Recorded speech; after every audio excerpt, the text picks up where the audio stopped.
Hi, I'm Daryl, Agile coach at Digital, and today I'm going to explore what Agile teams might look like post-lockdown as we move back to the office and some sort of normality.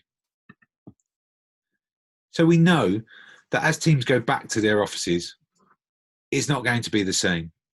At the moment, we're fully remote, but what will that mean as individuals go back to the offices?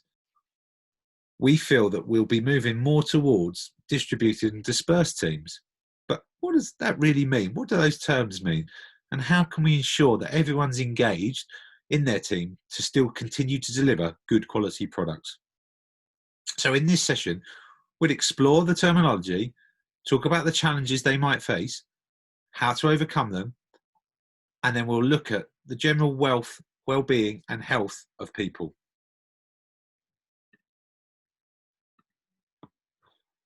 So firstly, as I say, we'll talk about the terminology itself. What are distributed and dispersed teams? Then we'll look at the challenges that they will face, how you might overcome these challenges. Then we'll bring it back to true life and look at the Scrum events and what that means for those. And then finally, we'll investigate how can we ensure we maintain that well-being and people's mental health. So firstly, let's dive in and look at what are distributed and dispersed teams. So at the moment, we know we're all remote. We're all working from home, truly remote, having some engagement with our team members, but never seeing them at all. So what's the difference between that and distributed and dispersed? Well, distributed normally means still that people aren't co-located, but it might be there's a base office. There's an actual office where the company's based or your team is based or one of you is based, and then other people working in different locations. The difference between what distributed is and remote teams as we are now is at the moment no one's going to the office at all. There isn't anyone in the office, so there's a slight nuance between the two. What we do see as well is for distributed teams, they can definitely be complicated, the same as remote, by teams working in different time zones with different cultures, and we need to be mindful of that. So what are dispersed teams then? So dispersed teams are normally a mixture of individuals working remotely but with some co-located. And when I say co-located, I mean you could have 2 or 3 people in silos that are working in the same office, whereas the rest of the team are working completely remotely from home. And again, in some cases, it could be separate people all over the world in different time zones, which obviously causes problems. So now we know what they are. What challenges do we think we'll face? So like fully remote teams, distributed and dispersed teams have similar issues. But starting with that remote first culture can help to overcome these. So by having that in place, having that mindset, having that culture, having that right tools in place to allow you to work remote first, by continuing to over communicate and ensuring everyone has a voice, will allow you to be successful. But there will be challenges, there's no doubt about it. And from a dispersed team's perspective, we definitely feel that as teams and people move back into working in offices, there will be some mini silos that are formed because of the fact there are going to be groups of people that are working together in an office, whereas at the moment everyone is remote. With that can ensure you could be sure that could be causing problems. Decisions can be made that are made within the silos rather than a collaborative way. So you need to ensure that collaborative way of decision making is continued. There can be an imbalance between synchronous and asynchronous work, an expectation around instant messaging and decisions being made immediately, which may not be practical, especially as there may be more people back into the office. On top of the silos, it can lead to an us versus them mentality, which can lead to friction and lack of rapport in the groups. And that's massively something you want to avoid to ensure that cohesiveness is still there as a group. Time zone and cultural challenges can come to the fore, and delayed decision making can be a problem. And also, I very much doubt that it's going to be the same people in the office on a daily basis. As we gradually get back to that norm, it will definitely be a challenge with having different people in the team working in the same locations every day. So you might have one group of people from the team that are working one day in the office as a dispersed mini team, then the next day it might be different. And it's how you overcome that, how you have those conversations, and how you kept aware of it that's the important part for this. So for this, let's continue to have that remote first mindset for meetings. Let's think remote. So anytime we have meetings, when you prepare meetings or workshops, ensure you're preparing them for that with that remote first mindset. That allows you to have the full team visibility, and that collaboration continues. It's one remote, all remote. So everyone dial in from their laptops. That means if everyone's dialing in, it's a default option. It means everyone's on the same page. There's no problem as such around sort of communication, because you could all have that problem. So it's the same baseline and everyone feels the same. Then give everyone a voice. Ensure that when you have that remote first mindset, that actually you ensure the people that are phoning in rather than in the dispersed team actually get to talk. They're allowed to put their opinion across. So maybe start and alternate between remote and co-located members, as it means everyone's engaged and fully au fait with what's happening. So we've discussed the challenges and we've discussed the remote first mindset. But how are we going to overcome these challenges? So we split them into 4 different topics: collaboration, culture, socializing, and structure. So collaboration, some tips might be, think about an open all-day Zoom meeting. It allows people to pop in and out as they want, a bit like a real office. Have a clear way of working and a simple, transparent mechanism for decision making.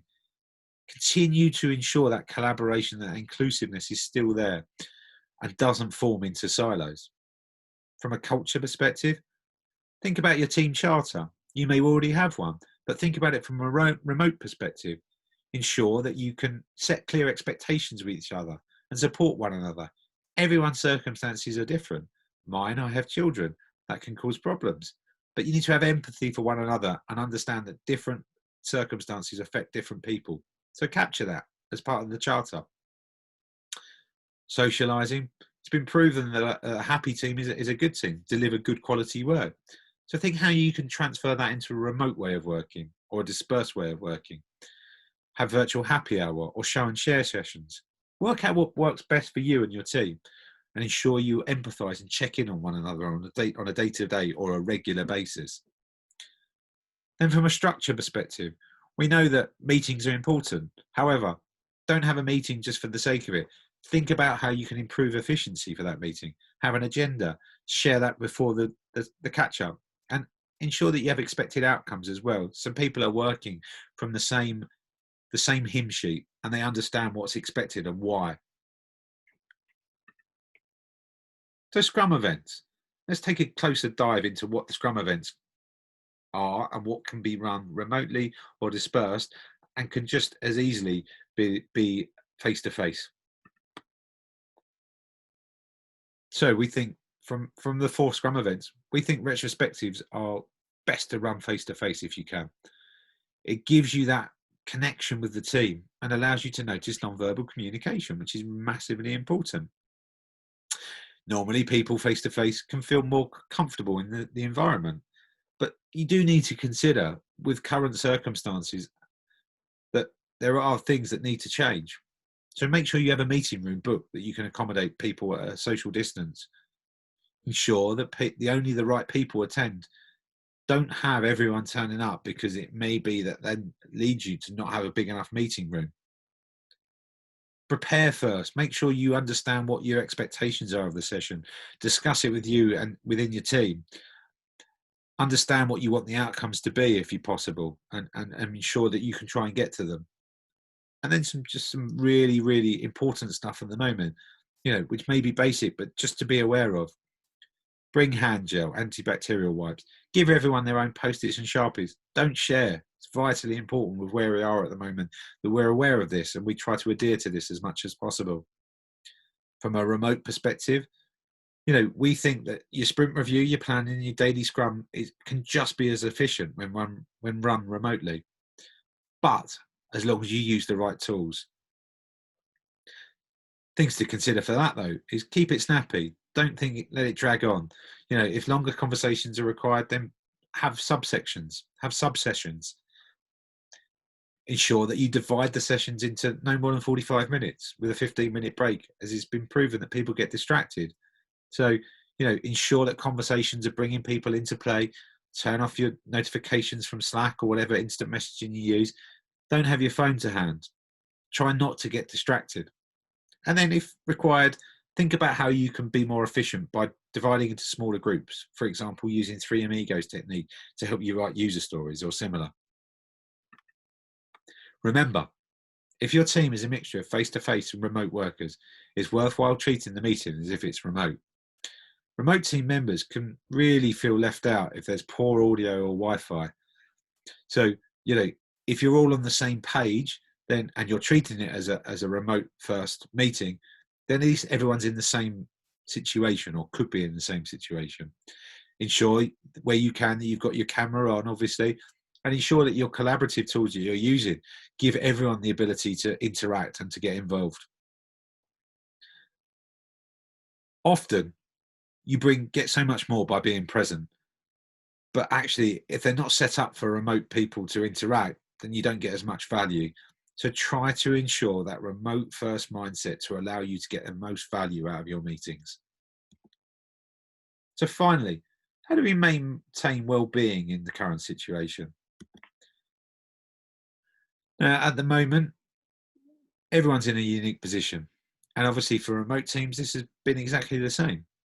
But we want to make sure that actually, even as we move towards distributed and dispersed teams, that people are still aware of these and still try to adhere to these.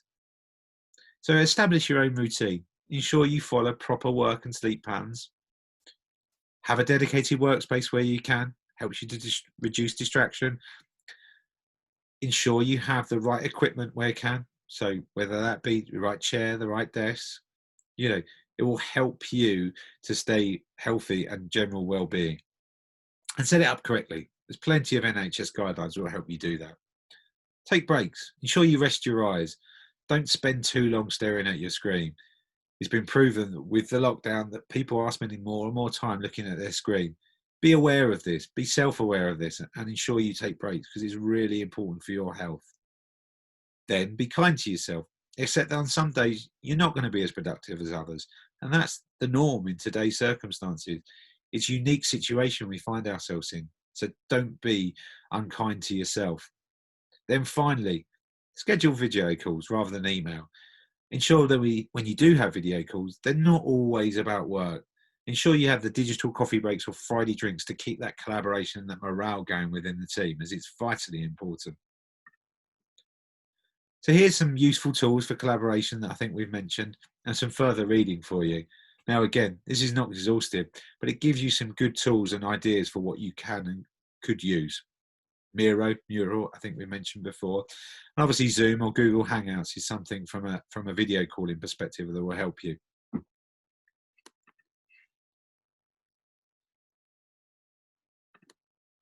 So that's it for now. Thanks for joining me. I hope you found it useful. If you have any questions at all, please feel free to contact us at hello@and.digital. And for now, keep safe.